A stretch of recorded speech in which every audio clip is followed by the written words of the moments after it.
Hello everyone, welcome to Nerd Rat Media. Sean here, and today I'm going to be taking a look at a dance film that I shot, and I'm going to go through the steps I did to get the color and the look that I got within Davinci Resolve. This is not going to be really a tutorial, but kind of just a watch and learn kind of thing, just to see my methods of how I bring in footage, conform it, and then grade it, and then, get the final look. The one downside is I shoot on a Sony A7R3, R3, and it shoots in 4:2:2. And you'll notice that this video has a lot of green in it, and green is one of the channels that gets compressed a lot. So I'm kind of a little bit worried that if we push it too far, the image will start falling apart. But I want to experiment and see what we can do with it. It has really good color contrast because Frances decided to use like a red dress in like the Green River area. So she pops really well, and we're going to use that to our advantage, use that color contrast to our advantage to create a really cool look.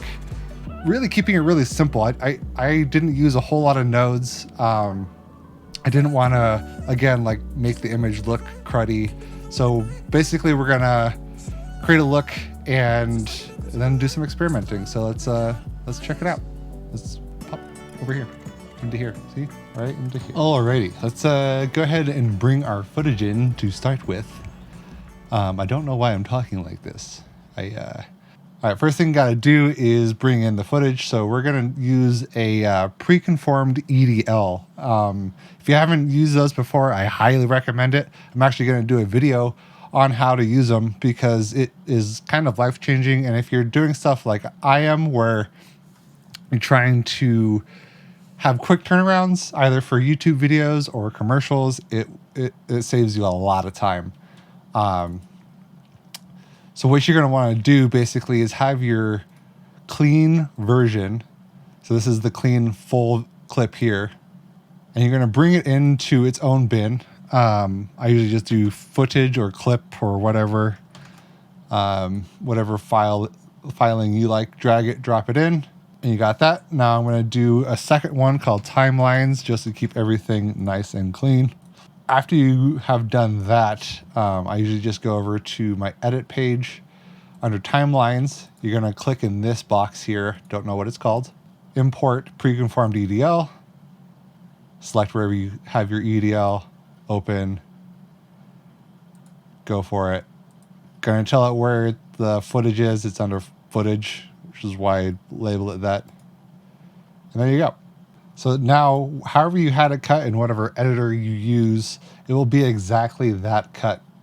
Basically saving you to have to recut it yourself or use the scene cut detect, which I'm also going to do a video on probably. This is a quick way you get your clips in there and you're good to go. So we got a bunch of clips here. They were all shot within like the same 45 minutes to an hour because she got real cold in the water. So we had to cut our shooting a bit short. Color matching these was actually really simple because all I had to do is kind of change the exposure a little bit, and it worked out really well. But I'm going to grab this shot because it's one of my favorites. She has really nice backlit hair, got the red, got the green all around her, and we're going to start with that one. I'm going to go ahead and hide all the clips. Now the first thing I always do, get your node tree all set up. First one, we're going to keep it for noise reduction if we need it. Bring this down. First one will be your primaries. Or for the second node, I actually ended up using the Sony S-Log2 to Rec 709 LUT. So you can come over here, go down to Sony, pick out the S-Log2 to Rec 709, slap it on there. Now it doesn't look great, but it looks decent. And you kind of have to change a few things in your primaries to make that look good. So I always pull up my scopes, and you can see how we're like clipping at the top. The shadows are really raised. And watch what happens when you bring all that stuff down. And I kept it around 89.6. Anything lower than that, it was a little too depressing, and we wanted to kind of keep a summery vibe about it. So that's all we're going to do really on that. Now you see like the green channel is pretty raised, and there's not really a whole lot we can do about that. All right, so we're going to look at the scopes here. It's pretty much balanced, but I kind of want to get it a little bit closer. We're going to keep an eye on our black points and stuff and try to make those nice and balanced. So we're going to add a little bit of red in there, and you see instantly that's already kind of lining up a little bit better. All right, I think that's looking pretty decent. She's looking nice and natural, and everything's pretty much in line except for the greens, which are raised, but you know, that makes sense because we're definitely in a green area. Once I had that going, I went over and started the look. Here, all I did was add a layer node. Now I'm going to go into the compositing and I changed that to soft light, which I really like this look, especially on this top one. All I do is kind of bring down the saturation and see how you get that like kind of muted deep color look. And now on this one, we're actually going to use a qualifier. Make sure this is selected. This is how you select the range. This is like plus and minus to add more color. I'm going to go across their forehead here because that's the best point to pick up all the color. And I switch over to the highlights. Shows you just what you're trying to qualify. So we're going to pull all that and fuss with it down here until we get all of her skin tones pretty much selected. Blur the radius out so it blends a little bit nicer. Do a little bit of clean white to pick up these little patches in her chest here. And then I'm going to use the in-out ratio to kind of bring that, see how it kind of has like this line around her. Whenever you do color grading, I'm just going to show an extreme example. If you do something like that, you'll see like this little halo of whatever correction you're doing around her. So you want to get rid of that and keep it as close to the skin as possible. That's pretty good, Katie. Yeah, we got some stuff in here which we're going to kind of clean up. But I'm mostly just looking at making sure her arms and everything are nice and full. You can kind of see it pops out here a little bit. We can wind that a little bit more. Basically, all I'm trying to do is not pick up anything in the background. So as long as we're not doing that, it turns out okay. Now, because it was kind of at sunset and we had a lot of smoke in the air, there's a lot of warmth in her hair, and she has, kind of, natural colored hair. So we're going to pick that up. Not much we can do. You can try to key it out by like taking the low end out, but then you start losing things like in her palm. So I'd rather have like a little bit of hair in there rather than losing the skin, because the skin's kind of the most important part. I'm going to blur that out a little bit more. And again, because I'm using 422, my keys aren't perfect. The edges aren't like, there's not a whole lot of detail. So you get like a little bit of chatter. And that's something just to kind of keep an eye out when you actually have it in the blended mode here to see exactly how much you need to fuss with it. Sometimes you don't really need to. It all kind of blends out. We're going to go back to this, just this.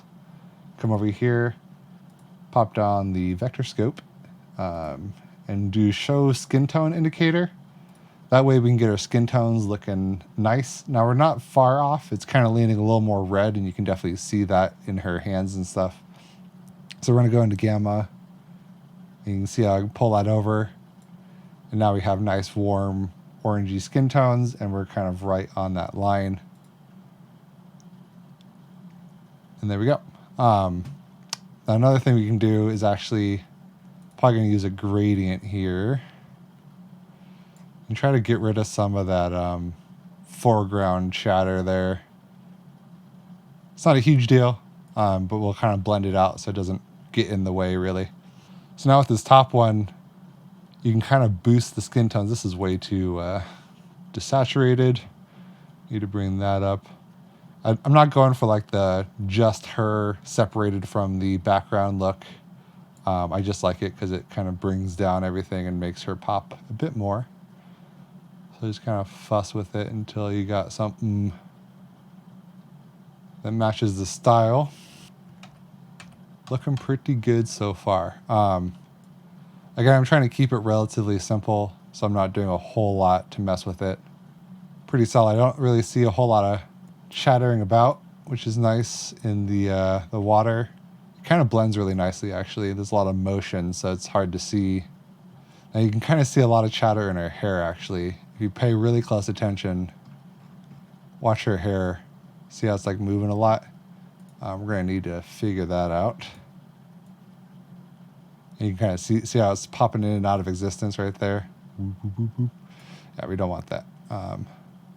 So we might have to pull some of the low end and see if we can clean black a little bit.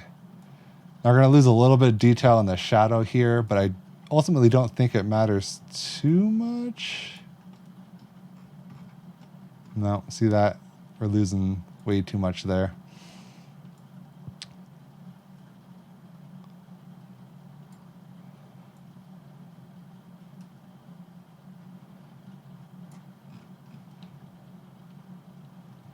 Might not be a whole lot we can do about the hair situation. I'm trying to avoid doing like a crazy key around her face. That's not looking too bad. You have to really be looking for it to notice that. But now that I pointed it out, you're probably going to see it, which is one of the downsides of doing these kind of videos, but what can you do? Let's see, let's go add another one. This is going to be kind of a local adjustment. This one I actually did a lot of stuff in, and actually I could probably do it a bit different, so it's a little, let's do a couple parallel nodes, because last time I did it all in one node, but sometimes it's better just to split them. That way you can kind of see what's going on with everything. Go back to Parade. All right, looks like we need to adjust the black level a little bit. It looks like it kind of popped up a bit, probably due to desaturating the background. So I'm actually going to go ahead and add some contrast here. And then go into Log and just bring down the shadows just so they're right on that line, just to make our blacks nice and black. I'm going to affect just the low range, the lowest of the lows. So we're not losing detail in our hair and stuff, we're just getting these blacks really dark. And that's looking pretty cool, I would say. Bring down those highlights again. Oops, from those wheels.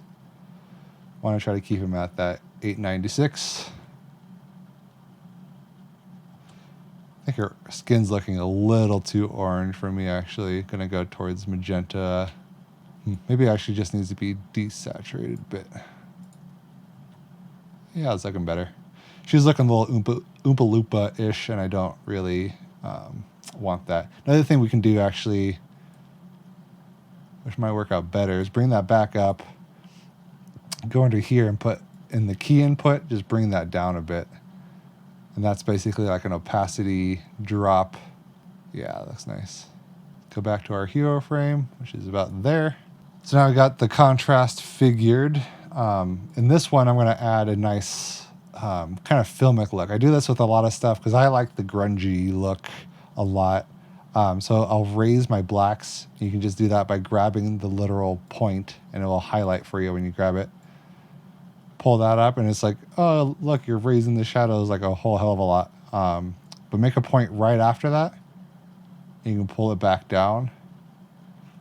And you kind of end up with this, what looks like film, like you're looking through an old contrasty like Kodak stock or something. And it really does a lot of work. Ready?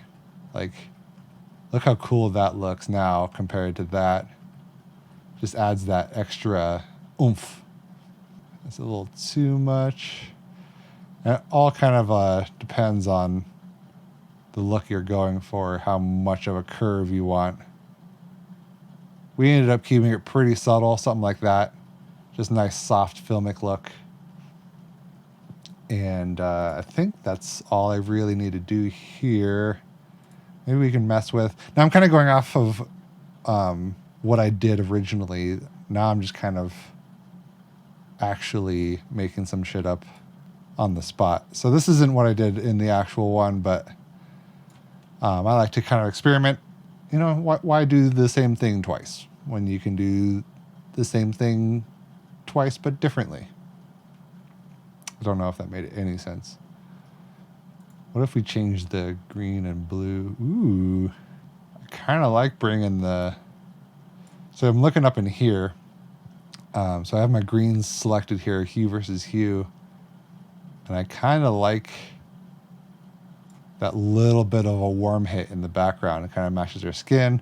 We have a lot of yellowish green in the rock too. So that actually looks really nice. I don't think I need to do anything else really. Maybe we can bring the greens down, darken up the background a bit. You can see what it's doing if I pull this back and forth, what it's grabbing. So we're just going to darken that up a little bit, maybe darken up the yellow a little bit. And that's looking pretty dope. Before, after what we have so far. And then another thing I like to do is the Lume versus Sat, just to make the highlights kind of lose some saturation.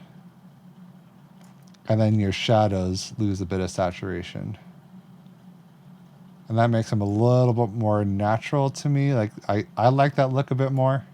Not a whole lot. You don't want to take all the saturation out of the shadow, but just a little bit, because that's kind of how the human eye sees. Like if you look into your bedroom at night, you don't really see any color. You kind of just see shape and different like luminances rather than color contrasts. So I like to kind of replicate what the eye sees a little bit. And I think that's good for this. I'm going to add another one here. Now I always add a vignette just because it's a really simple trick, and why wouldn't you do it kind of thing. Kind of offset it a little bit. And then I go into my curves again, bring that down, and now you're going to be like, oh, why are you doing the vignette improperly, Sean? And you'd be correct, because I forgot to select this, and that does the outside. Now that's way too contrasty. Usually doing a more subtle one is the better option. Sometimes you can go like real heavy with it.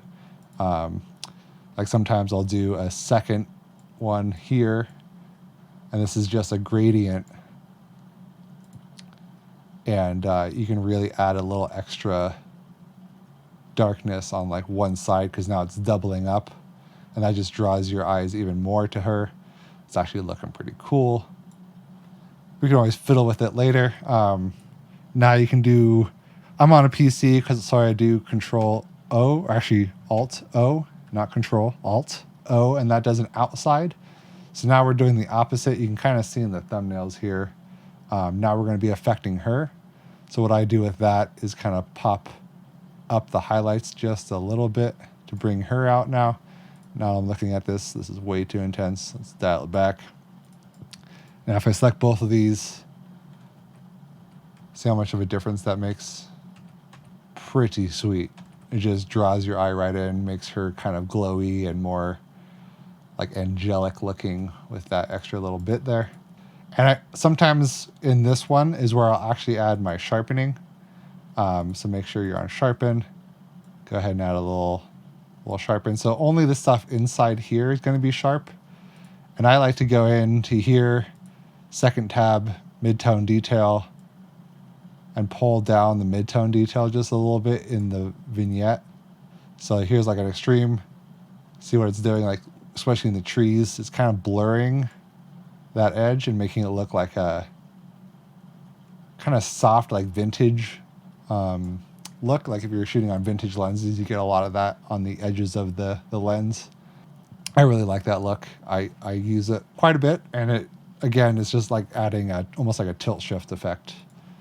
So after that, I'm going to do a kind of a global adjust if need be.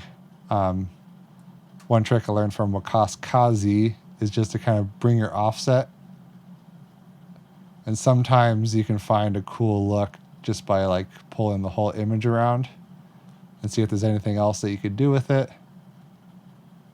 Honestly, that's looking pretty nice. That's where we were before. That's where we're at now. Just kind of bringing back some of that green without really affecting the skin tones. And I constantly do the Alt-D, which switches on and off the nodes so you can see kind of what you're doing. And we're looking good still on our scopes. Still just about at the bottom. We can probably even pull that down just a little bit, because why not? And then maybe even the mids could be bumped just a smidge. Make her pop out a little bit more. Not a whole lot. Keep that contrast looking real good. All right, and I'm going to try something. I'm not sure if it's going to look good or not. But I'm going to go in and look up the glow effect. I'm going to colorize it slightly warm. And we're going to take down the threshold.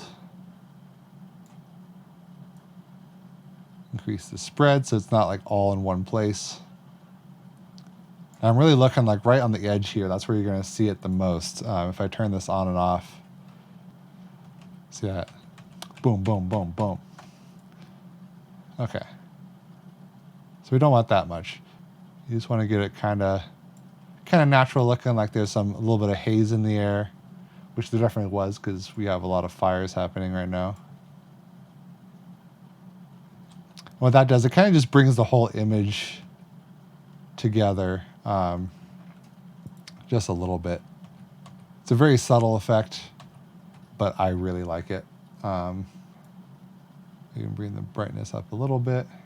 That's a lot of just fiddling around until you get a look that you like. Yeah, not too bad at all. I think this one's just about done. Let's go ahead and add one more node to the end here.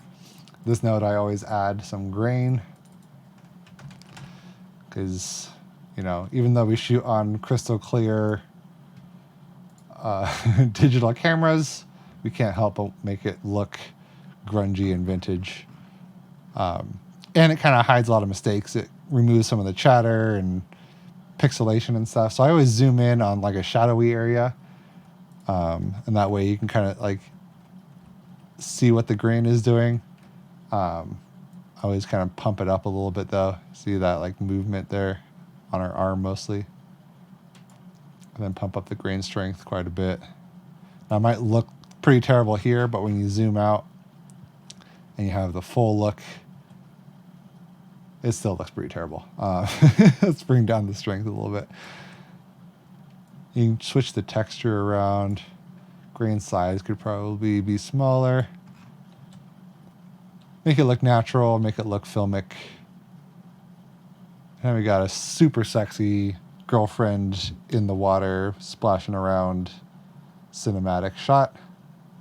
And I'm actually pretty happy with that. I'm gonna go ahead and say that's a finished look.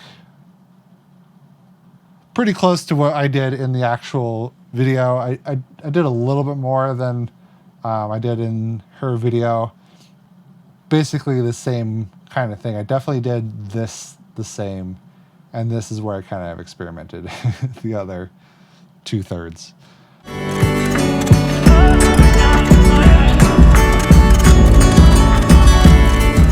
All right, that's going to do it for this episode. Hopefully you guys enjoyed it. I'm probably going to do a lot of episodes like this in the future. Every time Jesse and I have a project, I might as well kind of show my process. Not really a tutorial, but kind of a watch and learn, like I was saying.